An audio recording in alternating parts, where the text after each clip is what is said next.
Hey all, welcome back to the Real Life Pharmacology Podcast. I'm Eric Christensen, pharmacist, your host. And today I'm going to cover loop diuretics. So these are a pretty common medication that can be really utilized to help promote the loss of fluid out of the body. I think about these medications and it's like I try to step back and say, okay, well, why would we want to increase the amount of fluid loss throughout the body? So there are certain disease states, heart failure, for example, where we can have this fluid overload. Certain different types of edema in different locations.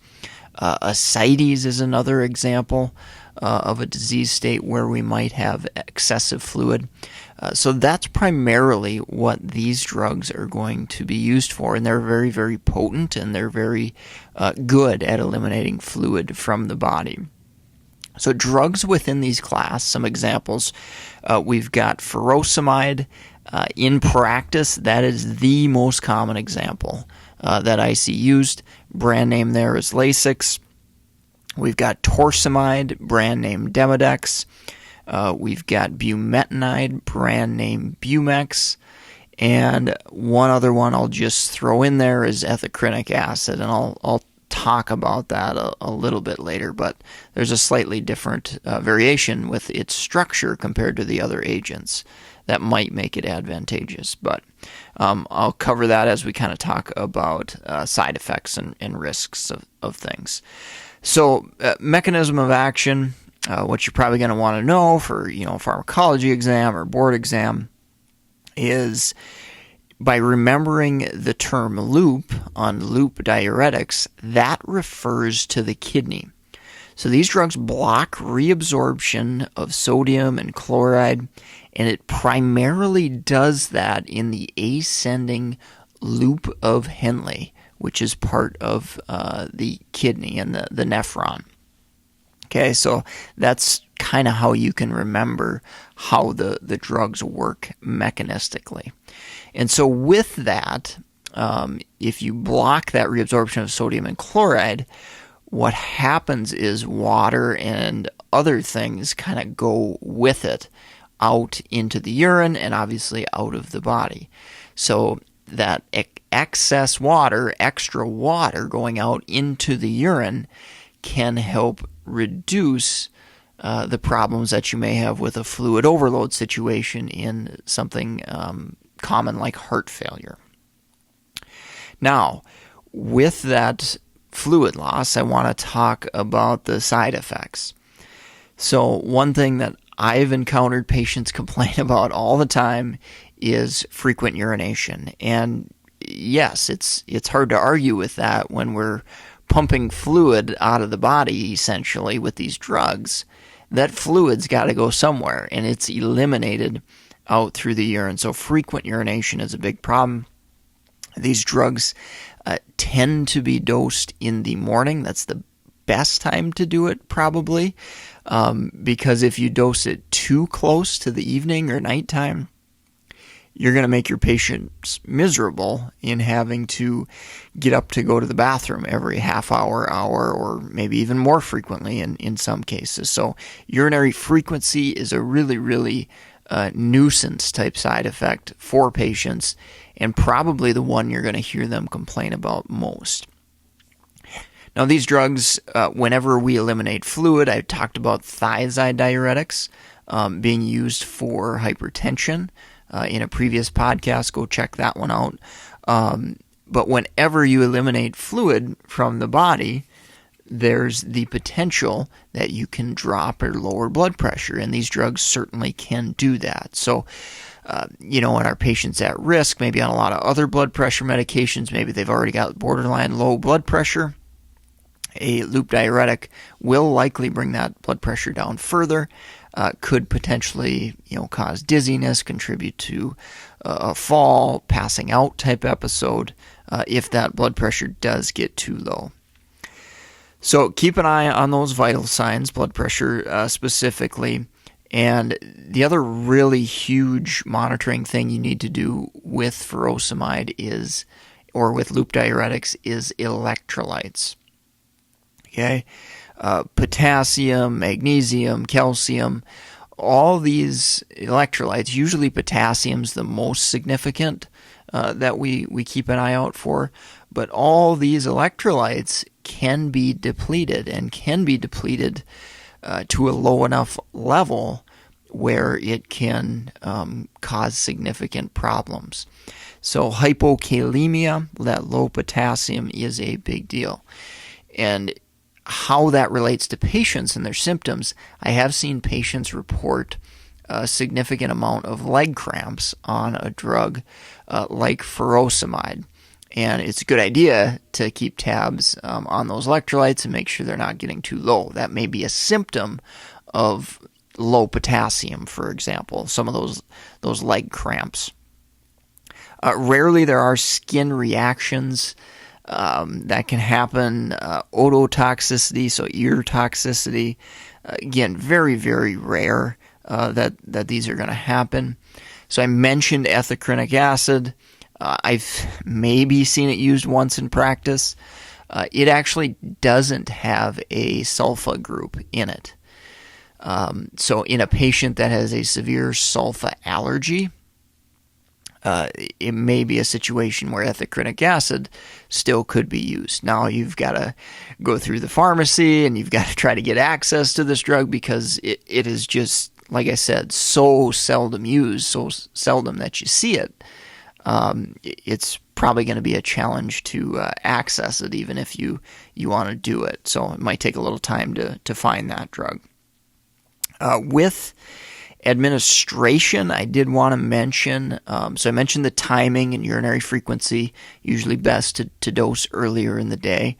I also wanted to mention that furosemide, particularly in our heart failure patients, we can or sometimes have to juggle the dose quite a bit.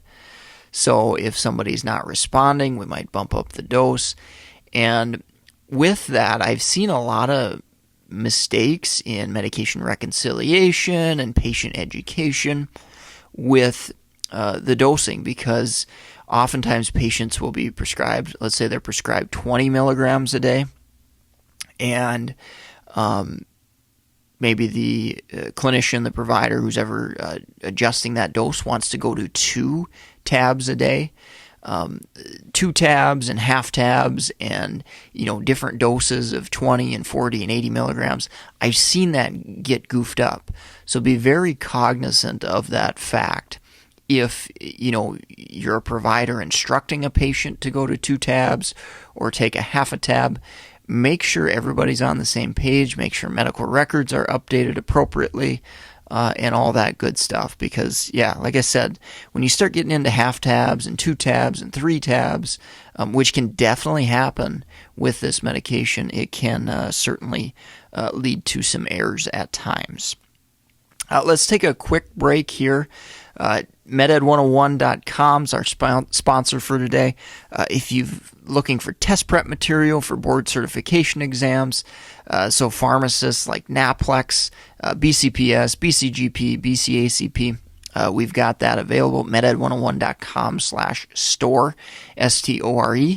You can see our growing list of resources there. We've also got books available to really help your clinical thought process, which can be relayed to a whole host of professions, from med students, NP students, PA students, and of course pharmacy students as well there. So go check that out.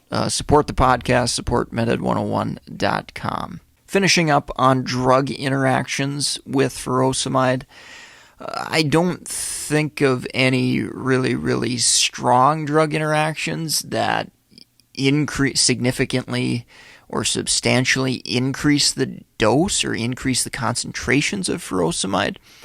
But what you do see with drug interactions is kind of additive effects. So furosemide, we've got to monitor kidney function. As we promote the loss of fluid out through the urine, a big concern that we can run into is kidney failure through a dehydration type of situation. And so when I think of drug interactions, I think of drugs that may also contribute to these kidney issues. So I've seen patients on 2 diuretics, for example. I've seen patients on loop diuretics and ACE inhibitors or ARBs. So those can be damaging to the kidney. NSAIDs, another classic example of a medication that can hurt the kidney. And if we put these drugs on board with a loop diuretic, it may increase that risk a little bit more. Aminoglycosides, another medication that's potentially nephrotoxic that you need to be aware of there. I also think of cumulative effects in the setting of hypotension and low blood pressure. So obviously any type of agent that lowers blood pressure could kind of have a cumulative effect with that loop diuretic. One other recent medication I think of that I did a podcast on are the SGLT2 inhibitors. They may have a modest diuretic, modest blood pressure lowering type effect. And again, we can kind of have a cumulative effect there, a cumulative drug interaction, where we may get more of those symptoms by using 2 of those drugs together that do similar things. Digoxin I wanted to mention. So in the setting of low potassium, low magnesium, there may be a higher risk of digoxin toxicity. So loop diuretics can obviously reduce those levels, and we may have some risk there for dig toxicity. And then thiazides, I kind of mentioned that risk of dehydration, insult to the kidney. There's that aspect of it. There's also the potassium depleting effect as well. So thiazide diuretics, so we've got hydrochlorothiazide, chlorthalidone, metolazone. I have seen these used in combination with loop diuretics. So keep that in mind that we might really get an ultra potent electrolyte lowering effect from using medications like that in combination with one another. So I think that's going to sum up for today. Thanks for listening. reallifepharmacology.com. I've got a free top 231 page document that covers the top 200 drugs. It's a no-brainer if you're taking a pharmacology class or a board exam. Just go snag it for free. We send you out updates on new stuff that we've got coming out, as well as when a podcast episode is released as well, so nothing extreme there. Check that out, reallifepharmacology.com.